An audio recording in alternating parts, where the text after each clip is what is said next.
Good day, students, and welcome to today's class. I am Mrs. Obaza Vivian, your facilitator for the literature class today.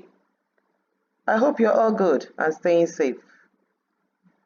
For today's class, I'm going to introduce our last text for the academic section, which is a play by William Shakespeare titled A Midsummer Night's Dream. But before we continue, here are the learning objectives. By the end of the lesson, the students should be able to 1. Have a brief background knowledge of William Shakespeare and discuss it. 2. Learn and list the characteristics of Shakespeare's comedies. And 3. Give a plot synopsis of the play. Then, background history of William Shakespeare. William Shakespeare, as we all know, was the greatest writer of his time. He was born in Stratford in 1564, got married at the age of 18 to Anne Hathaway, and they had 3 children, who unfortunately not survived to adulthood. He moved to London, where he started his career in the theatre, initially as an actor. He later started writing and wrote about 38 plays, 2 epic poems, and 150 sonnets. He also wrote many novels and became the most successful writer of his time. He retired back to Stratford in 1612 and died in 1616. Now I have a brief introduction of the text, A Midsummer Night's Dream.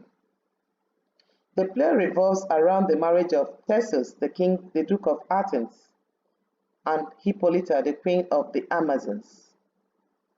It is Shakespeare's comic fantasy of 4 lovers who find themselves bewitched by fairies. It is a story of jealousy and marriage and love. The story is likened to that of a dream experience. You can imagine human beings relating with fairies. As you know, fairies cannot be seen with human eyes. Now it will take us to the characteristics of Shakespeare's comedies. These characteristics are peculiar features with only Shakespeare's comedies. And they are: the first, the characters inhabit a make-believe world, that is world of fantasy. The second is that there are incidences of unlikely coincidences. And the third, there are cases of mistaken identity. And the fourth, there is wearing of unbelievable disguises. And these 4 characteristics you can easily pick out if you have read the play. Now it takes us to the plot summary of the Midsummer Night's Dream. For the plot summary, I would like to divide the story of the play into 3 basic units for easier appreciation and understanding. These 3 basic units are the royals and the lovers, the mechanicals, and the fairies. Let us go back to the first, the royals and the lovers. The play begins at the house of Theseus, the Duke of Athens, who is making preparation for his marriage to Hippolyta, the Queen of the Amazons. Their marriage is supposed to be in 4 days' time, and he wants it to be fun-filled days that will be filled with festivals and entertainment for his subjects. As they are busy with their planning, an Athenian nobleman by name Egeus comes before the Duke to seek for his assistance with his disobedient and obstinate daughter Hermia. Hermia has refused to marry the man chosen for her by her father, Demetrius, because she is in love with another, Lysander by name.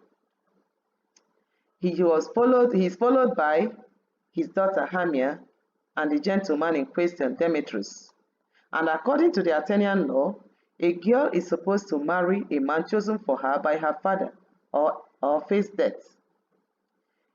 This is what brings Egeus, the Duke, to the court to ask the king to enact the law on his stubborn daughter. But Theseus, being a just and kind man, does not want to see Hermia harmed. He acknowledges that Egeus has the law on his side, but affirms, but offers Hamia, he offers Hamia, the girl, an alternative choice of going to the convent to become a nun, and gives her only 4 days to take that decision. Hamia accepts his offer but decides to think things over. I hope you're following my story. Now, leaving the Duke's court, Hamia meets up with her lover, Lysander, and the two decide to elope to a faraway land where the law is not applicable to, so as to marry there. But before they leave, they run into Helena, Hamia's best friend, and confides their secret to her. Helena incidentally is in love with Demetrius, and she reveals their secret to him with the hope of proving her loyalty and love to him. The following night, as Lysander and Hamia travel through the woods for their escape, Demetrius attempts to track them down, with the lovesick Helena following behind, declaring her love for him. While in the woods, the fairies play tricks on the young lovers. They use a magical flower to cast spell on the lovers, and the result and this results in both Demetrius and Lysander falling in love, madly in love with Helena.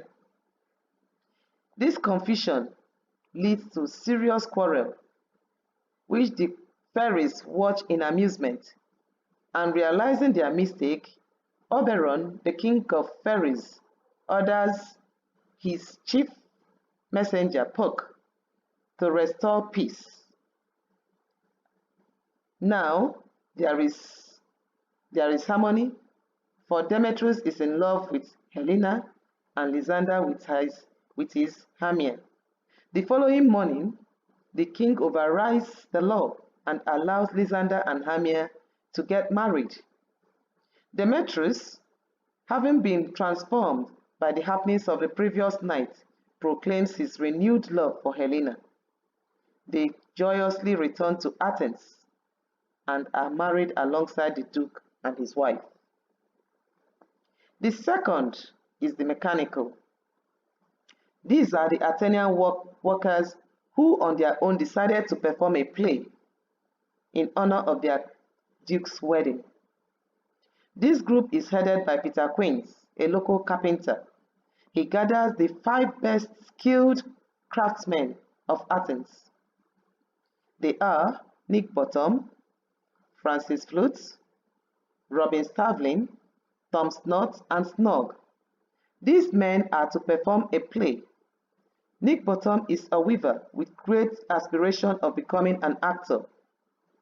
He is to act as Pyramus, a nobleman. Nick sees this as an opportunity to prove himself and showcase his talent. Francis Flute is to act as Thisbe, the girl whom Pyramus loves. They decide to rehearse in the woods outside their town so as not to be disturbed and also to give a surprise performance to their duke. While in the woods, the fairies also play tricks on them.